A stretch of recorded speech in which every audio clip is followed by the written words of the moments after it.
A young woman stumbled through a Wyoming blizzard with nothing but an injured dog in her arms. She begged a lonely cowboy to look closer, and what he discovered would pull him into a fight against one of the most powerful ranchers in the valley. Before this journey unfolds, tell us where you're watching from in the comments. And if you enjoy heartfelt Western stories about courage, loyalty, and second chances, please subscribe and join our community for more unforgettable adventures. A savage winter storm buried the northern Wyoming mountains beneath endless snow while icy winds erased every trail before dawn. Luke Carter had long ago stopped believing that people brought anything but trouble.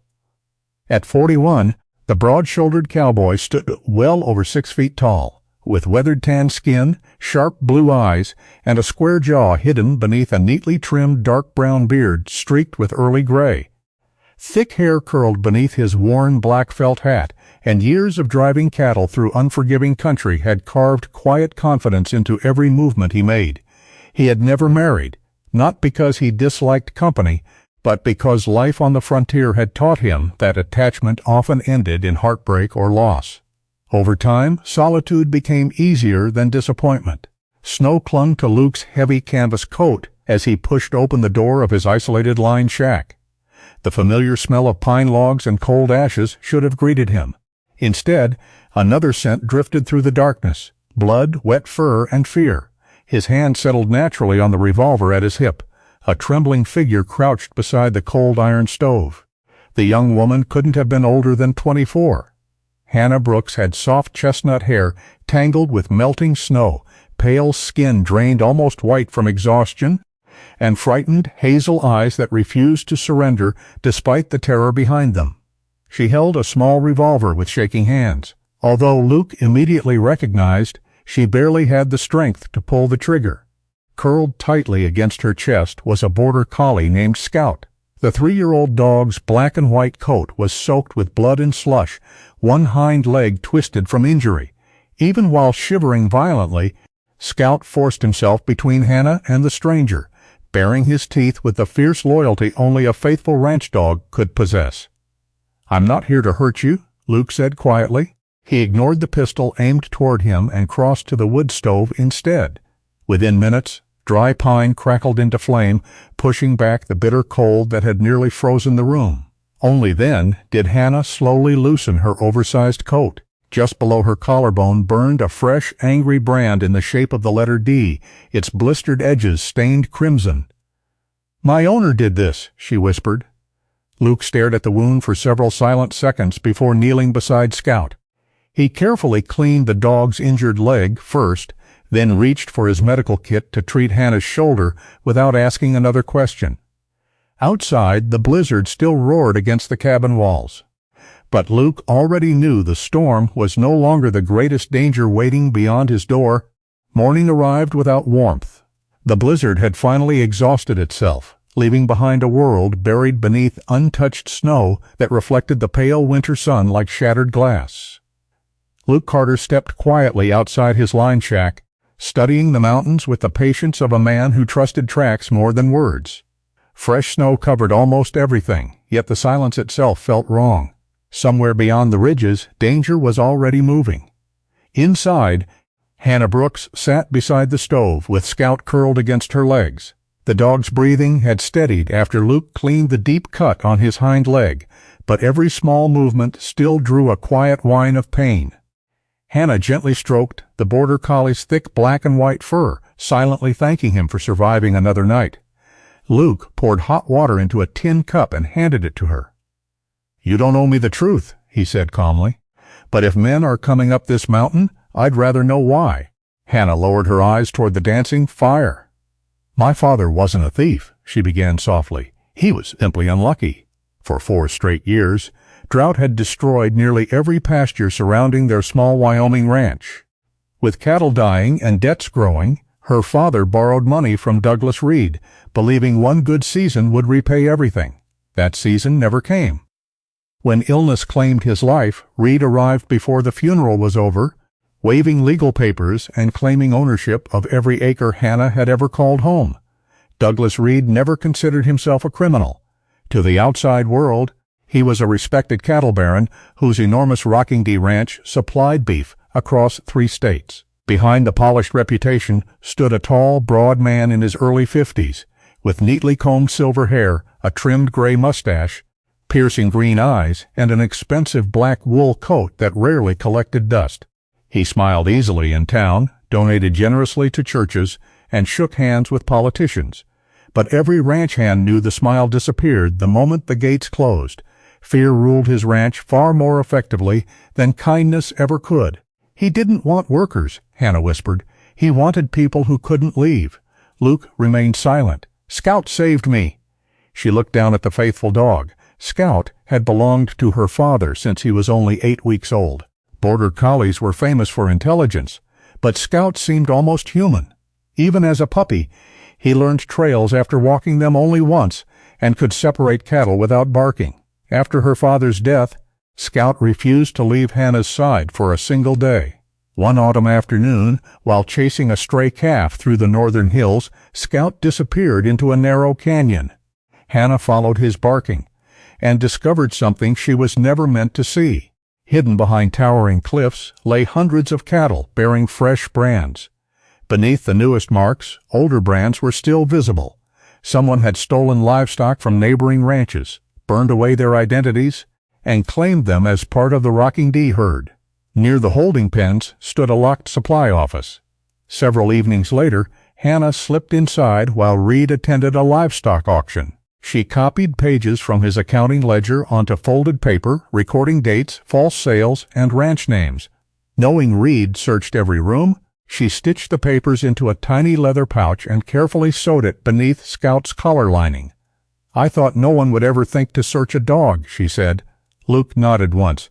It was smart. But someone saw me. Her voice trembled. Reed returned 2 days early. He beat Scout until the dog could barely stand, demanding the papers. When Hannah refused to answer, Reed heated an iron branding stamp until it glowed bright orange. Before dozens of silent ranch hands, he pressed the blazing metal beneath her collarbone. He said, Hannah whispered, fighting back tears, now everyone knows who owns you. Luke stared at the fresh wound, his jaw tightening. You escaped? He left for Cheyenne yesterday morning. I stole food, winter clothes, and carried Scout as far as I could. Luke walked toward the cabin door without speaking.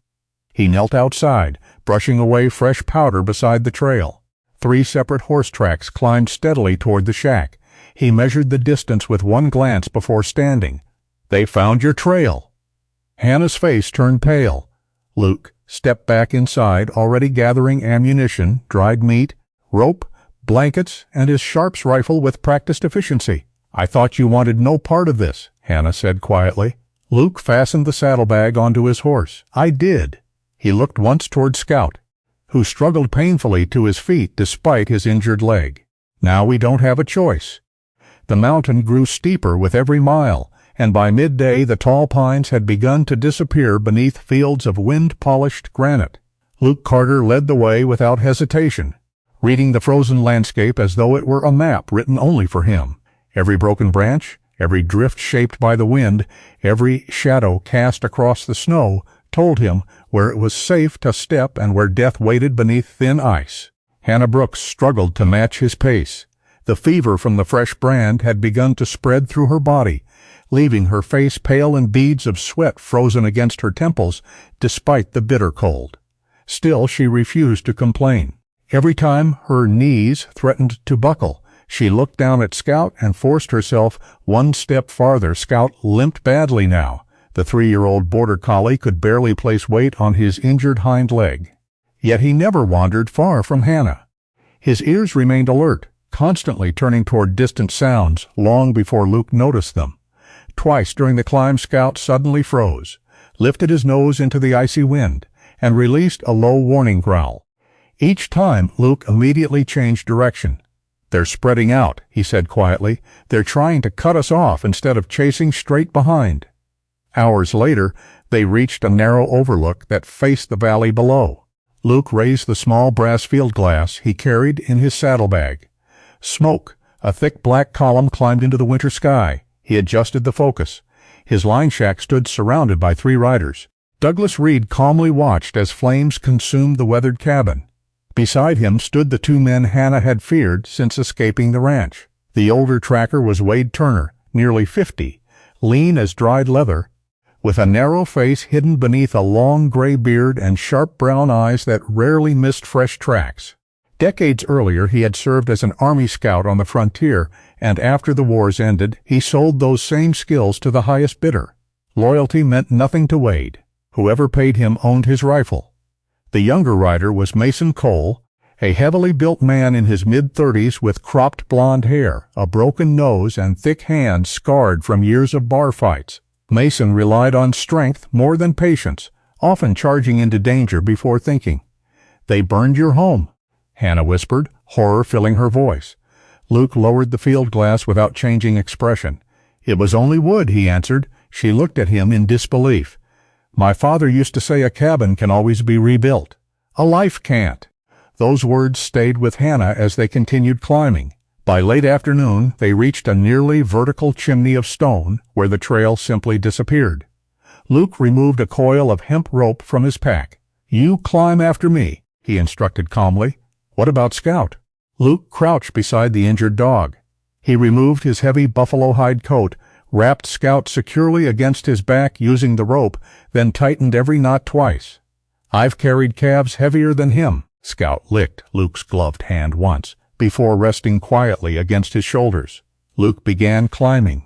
His boots searched patiently for tiny cracks, while his powerful arms pulled both his own weight and Scout's upward. Hannah followed several feet below, repeating every movement Luke demonstrated. Halfway up, the sharp crack of a rifle shattered the mountain silence. Stone exploded inches from Hannah's shoulder. "They're here!" she shouted. Luke looked down. Far below, Reed's men had abandoned their horses and reached the base of the cliff. Mason fired again. The second bullet struck harmlessly against solid granite. Luke reached the ledge first. Without wasting a second, he untied Scout, chambered a heavy cartridge into his Sharps rifle, and settled behind a massive boulder. He didn't aim at a man, he aimed above them. The rifle thundered across the mountains. A slab of fractured rock burst loose from the cliff, crashing downward in an avalanche of stone. Mason barely escaped before the falling debris slammed across the climbing route, forcing both trackers back toward safer ground. "They'll have to find another way," Luke said. Night settled quickly across the high country. Leaving Hannah sheltered beneath a rocky overhang with Scout, Luke disappeared silently into the darkness, carrying only his rifle. The mountain had become his ally. Nearly an hour later, a single rifle shot echoed through the valley. Then came a cry of pain. Another minute passed. A second shot rang out. Silence followed. Luke returned after midnight with frost covering his beard. "Mason won't be climbing again," he said quietly as he reloaded his rifle. The rock slide finished his hunt. "And Wade?" Luke stared into the tiny fire glowing beneath the overhang. "A piece of granite caught his shoulder after my second shot. He'll live, but not tonight." Hannah slowly released the breath she had been holding. "You could have killed Reed, too." Luke looked toward the darkness where the valley disappeared beneath drifting snow. "I had the chance." "Why didn't you?" "Because dead men never answer for what they've done." The wind howled through the peaks once more. Somewhere below, Douglas Reed remained alive, and for the first time since this chase had begun, Luke intended to keep it that way. Gray clouds drifted low across the highest ridge as Luke Carter led Hannah Brooks toward a narrow shelf of black granite known by old trappers as Eagle Point. Beyond it, the mountain simply vanished into a sheer cliff that plunged hundreds of feet into a frozen canyon. There was no trail beyond the ledge, no shelter, and no escape. Luke had chosen it for one reason alone. If Douglas Reed wanted Hannah, he would have to face them instead of hiding behind hired guns. Hannah's breathing had become shallow. The infection beneath the fresh brand was spreading despite Luke's careful treatment, and each step sent sharp pain through her shoulder. Scout walked beside her as closely as his injured leg allowed. His limp had worsened, yet the faithful Border Collie refused to rest. Every few yards he glanced back down the mountain, ears raised, watching the trail they had climbed. Luke stopped near the center of the stone shelf. "Sit down," he said quietly. Hannah lowered herself onto a flat rock, wrapping her coat around Scout to protect him from the wind. "He'll come," she whispered. "I know." Luke rested his Sharps rifle across his forearm instead of aiming it. His calmness surprised even Hannah. There was no anger in his face, only quiet certainty. Nearly 20 minutes passed before the sound of boots scraping against frozen rock echoed through the pass. Douglas Reed emerged from the narrow trail alone. The wealthy rancher no longer looked untouchable. His expensive black coat was torn across one sleeve, snow clung to his silver hair, and exhaustion had hollowed the sharp lines of his face. Yet the cold had not weakened the arrogance burning inside his green eyes. He leveled his Winchester toward Hannah. "Give me the dog," he ordered. His voice cracked from the freezing air. "Everything I built is hanging around that mutt's neck." Scout stepped forward immediately despite his injury. A low growl rolled from deep inside his chest. Hannah slowly stood. Instead of hiding behind Luke, she walked into the open until only a few yards separated her from Reed. Her hands trembled, but not from fear. She unbuttoned the collar of her coat and gently pulled the fabric aside. The raw branding scar beneath her collarbone caught the pale winter light. "You remember this?" she asked. Reed's jaw tightened. "You belong to my ranch?" "No," Hannah answered, her voice steady for the first time in days. "You stole my father's land. You stole other ranchers' cattle. You branded me because you were afraid people would stop obeying you." She looked directly into his eyes. "You've never owned anyone." For a brief second, Reed hesitated. Then rage consumed him. He raised the Winchester. "I'll bury the truth with all three of you." Before Luke could move, Scout exploded forward. The injured dog threw his entire body at Reed's right arm, his teeth locking around the rancher's sleeve just above the wrist. The rifle discharged. The bullet ripped through Luke's coat, grazing his left side before disappearing into the empty sky. Pain flashed across his ribs. He ignored it. Luke crossed the distance in 3 long strides and slammed into Reed with the force of a charging steer. Both men crashed across the frozen granite. The Winchester skidded toward the cliff edge. Reed reached desperately for the revolver on his belt. Luke caught his wrist and twisted hard until the weapon fell harmlessly onto the stone. One powerful punch shattered Reed's balance. The rancher collapsed onto his knees, gasping. Luke seized the front of his coat and dragged him to the very edge of Eagle Point. Loose snow crumbled into the abyss below. Reed finally looked down. For the first time since Hannah had ever known him, terror erased every trace of pride from his face. "Please," he whispered, "I'll pay you." Luke never answered. Instead, he looked over his shoulder. Hannah. She walked slowly toward them, with Scout limping faithfully beside her. Every painful step reminded her of the branding iron. Every heartbeat reminded her of her father's grave. She stopped only a few feet away. One word from her would end everything. She studied the frightened man hanging above the canyon. Then she shook her head. "If you die here," she said quietly, "people will remember you as a powerful rancher who disappeared in the mountains." She took another step. "I want them to remember something else." Reed stared upward without speaking. "I want every family you ruined to watch you stand in court. I want every rancher whose cattle you stole to hear the truth. And I want you to live long enough to lose everything the honest way." Luke watched her silently. Then a faint smile crossed his weathered face. Without another word, he hauled Reed back onto solid ground. Using a length of hemp rope, he tied the rancher's wrists but tightly behind his back before securing another loop around his ankles. Reed struggled only once. Luke tightened the knot. "You'll walk down this mountain," Luke said, "and this time you'll answer to someone who can't be bought." The wind swept across Eagle Point as Luke picked up the Scout into her arms, and together they began the long descent toward the valley below. The journey down the mountain took 2 long days. Luke Carter refused to rush, despite the danger that still lingered behind them. Hannah Brooks was weak from fever, and the deep wound beneath the brand needed proper treatment before infection claimed her strength. Scout limped faithfully beside them, stopping often to look back, as if making certain the mountains had truly released them. Douglas Reed walked behind Luke with his wrists tied securely, his expensive coat torn, his boots soaked through, and the arrogance that had once ruled an entire valley buried beneath exhaustion. By the afternoon of the second day, the wooden buildings of Red Creek appeared beyond the snowy hills. News traveled faster than horses in a frontier town. Before Luke reached the sheriff's office, ranchers, merchants, blacksmiths, and curious children had gathered along the muddy street, staring in disbelief as Douglas Reed was marched into town like an ordinary criminal. Sheriff Daniel Foster stepped out onto the porch. Daniel was a solidly built man of 55, with broad shoulders, short silver hair, calm brown eyes, and a thick gray mustache that hid most of his expressions. Years earlier, he had served as a deputy marshal across the Wyoming Territory, where corruption had cost the lives of two close friends. Since then, Daniel had earned a reputation for refusing bribes no matter how powerful the man offering them might be. Quiet by nature, he believed justice only mattered when it treated wealthy men and poor families exactly the same. Luke untied Reed without removing the iron handcuffs Daniel immediately locked around his wrists.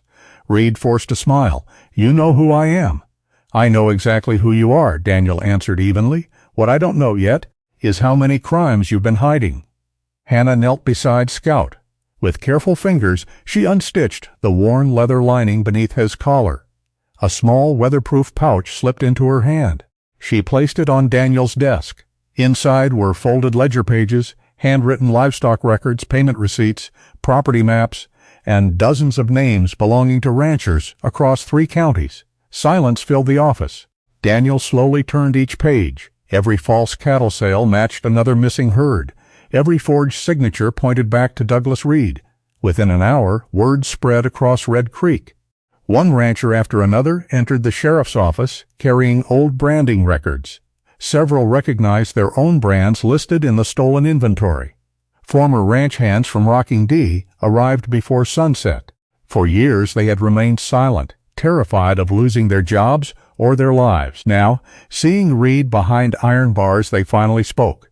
By the end of the week, enough sworn testimony had been collected to charge Reed with cattle theft, fraud, unlawful imprisonment, assault, and conspiracy. Months later, the territorial court ordered the Rocking D Ranch confiscated. The proceeds from its sale were divided among the families who had lost cattle, land, and livelihoods. Hannah officially regained ownership of her father's small ranch, yet when Daniel handed her the legal papers, she surprised everyone. "I'm not ready to go back," she admitted. "So, where will you stay?" Daniel asked. Before she could answer, Luke quietly adjusted his hat. "I've got room." The words were simple. For Luke, they carried more meaning than anyone realized. Together they built a modest cabin in the lower valley where fresh water flowed year-round and open grassland stretched toward the mountains. Luke repaired fences, while Hannah slowly restored neglected horse pastures. Neither spoke much. They simply worked side by side, allowing trust to grow through ordinary days instead of promises. Scout recovered more slowly than either of them. The damaged leg left a slight limp that never completely disappeared. Yet every morning he insisted on helping Luke gather horses, racing across the fields with the same joyful determination he had shown since he was a puppy. People in Red Creek often smiled when they saw the 3 of them riding together beneath the Wyoming sunset. Some assumed Luke and Hannah would eventually marry. Others believed they already shared a family, without needing a ceremony to prove it. Neither of them hurried to define the future. For now, peace was enough. Luke was no longer the lonely cowboy who believed every stranger brought trouble. Hannah no longer woke each morning expecting fear, and Scout no longer wore a collar that hid painful secrets. Instead, Luke carved a new leather collar with a single brass plate. On it, he engraved one simple word: home. As the evening sun settled behind the mountains, the 3 of them rode slowly across the open prairie, leaving old scars behind and carrying nothing ahead except hope. Sometimes the greatest turning point in a life begins with a single act of kindness offered to someone we never expected to meet. Luke didn't know Hannah. Hannah didn't know she could trust again. And Scout never stopped believing that loyalty was worth fighting for. Perhaps that's how hope quietly finds its way into our own lives too, not through grand moments, but through simple choices to help, to listen, or to stand beside someone when they need it most. If this story touched your heart, we'd love to hear your thoughts. What moments stayed with you the most? Please share your answer in the comments. And if you know someone who would enjoy this story, consider sharing it with them. Don't forget to subscribe and join our community for more heartfelt Western stories filled with courage, compassion, and second chances. Until we meet again in the next story, may God bless you, protect your loved ones, and fill your days with peace, strength, and hope. Thank you for watching.